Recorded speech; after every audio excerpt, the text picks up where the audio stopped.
This month, we are talking about an exciting topic, how to maximize your listing traffic with Amazon advertising. So if you don't already know me, I'm Becky from Click Fluency, and I'm going to share a little bit more later about, our company and things like that as we go along. But basically, we're just going to jump right in because there is a lot to cover. So I want to really talk about now why PPC campaigns fail. And one of the things is it's really, you kind of, if you don't understand the process of Amazon pay-per-click and the complexity of the niche, especially in the health and beauty brand, which is usually the companies that we're helping, which is a competitive category and niche for those two categories, you really need to understand the process. And if you don't, that can be really costly. Like you see on the image, you could be throwing a lot of money away, basically.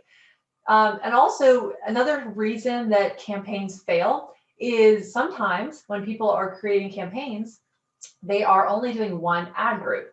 So for a product group. So there's not multiple groups. So for instance, especially if you're maybe like a product that goes on the skin, maybe it's a certain part of the skin and you have products that maybe target different areas of the body, you would want to put those like you would not want to put those multiple groups of like neck and feet in the one ad group all together. Okay, so kind of an example, you would have like if something goes on the neck, you would want that in one group. If something goes on the hands or if something goes on the face, you actually want to break those apart in your campaigns. And that way, those ads within each campaign are targeting relevant keywords. So if you have all of your products lumped into one campaign, you're going to be targeting irrelevant keywords for, if you're looking at feet and it's actually on a face product. So I hope that makes a little bit of sense, but you'll definitely, that's something that you want to avoid. And also not staying up to date with what's being searched on Amazon and what's converting relevant. So constantly, every single month, everything is changing with what people are searching. Think about last year, all of a sudden hand sanitizer searches were going through the roof. So you really have to pay attention on what people are actually searching on Amazon, what is then also relevant for your products, and then within that, what is actually leading to sales or converting. So those are really, really important.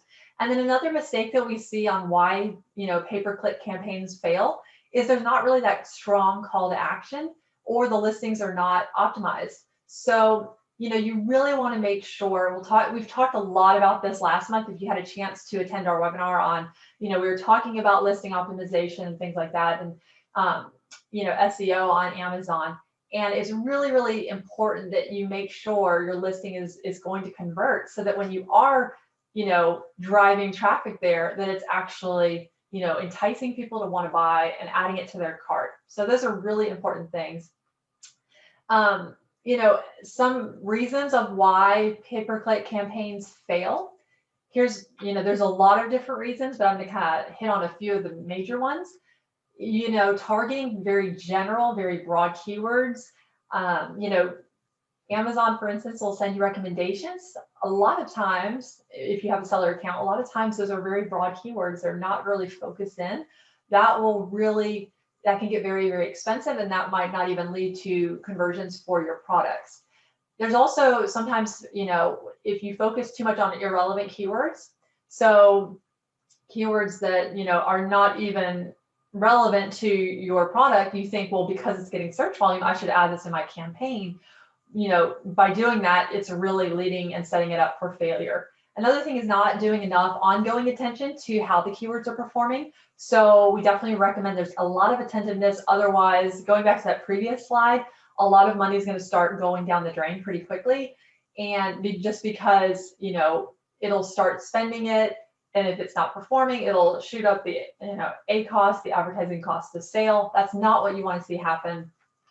Sometimes too, campaigns will start targeting very expensive keywords. Yes, sometimes they are broad keywords. Sometimes they're not, though, because depending on your products, the category, and the keywords that you're trying to look at targeting, it could be a very expensive keyword, and you have to really know your numbers. And we're going to share a little bit more about that when we talk about like the metrics to look at.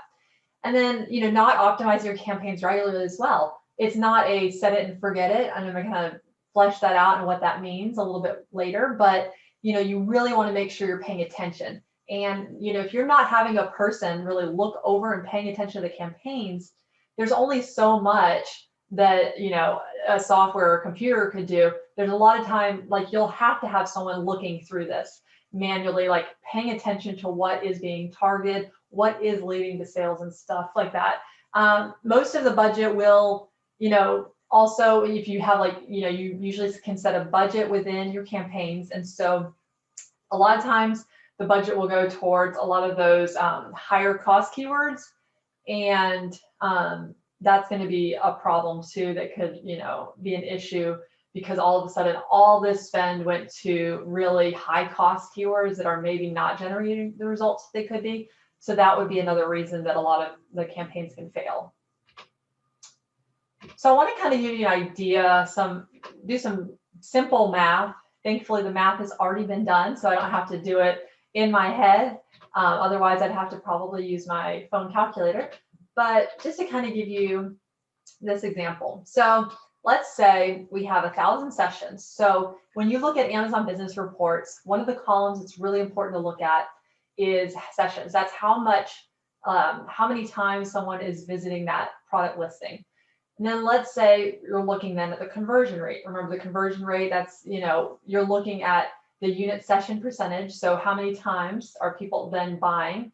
So let's say the conversion rate was 20%, which is a nice target for Amazon. It might sound really high if you primarily sell on Shopify or your own website, but for Amazon, we've seen conversion rates even exceed that. So, but let's say there's 20% conversion. So you've got 1,000 sessions, it's converting at 20%.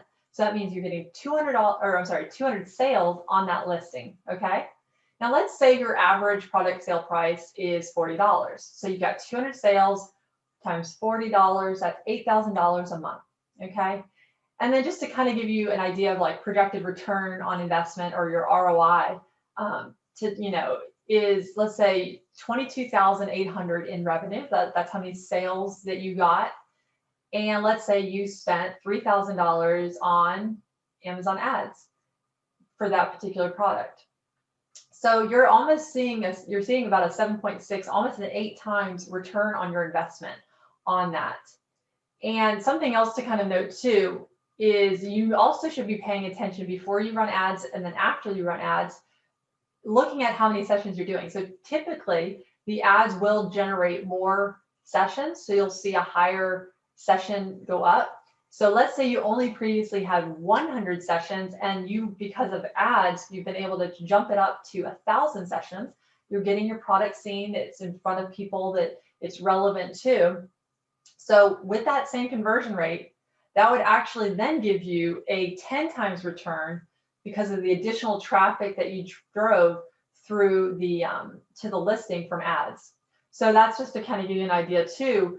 Part of this that is also just getting more sessions and making sure that when the people do get there, it converts well. So there's a lot that you can do and a lot of return that you can really get. A 10x return is amazing, and we've seen numbers like that. So that's really exciting. Here's another example.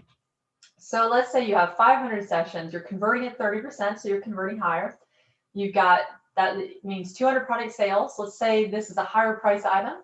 We work with some more luxury beauty product brands as well. So let's say it's a $100 product, and then you're doing 200 sessions. That's $20,000 in monthly sales.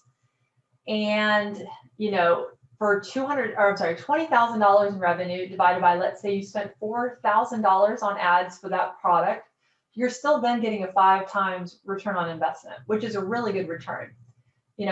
Typically it's always nice to at least double, but to see these higher conversions, that's really nice. And like I said, one thing that you're really wanting to do is, through ads, you're wanting to increase those sessions through things that you should have already been doing with optimization of the listings would be helping with your conversion. Okay, so anything that you've learned so far, anything you've noticed, I don't know if it would pop up for me, but if you think about it, maybe just jot some things that you've learned already. This might be a good time too to think about, okay, some things that were already mentioned. If you had any questions already, just jot those down, anything that you noticed.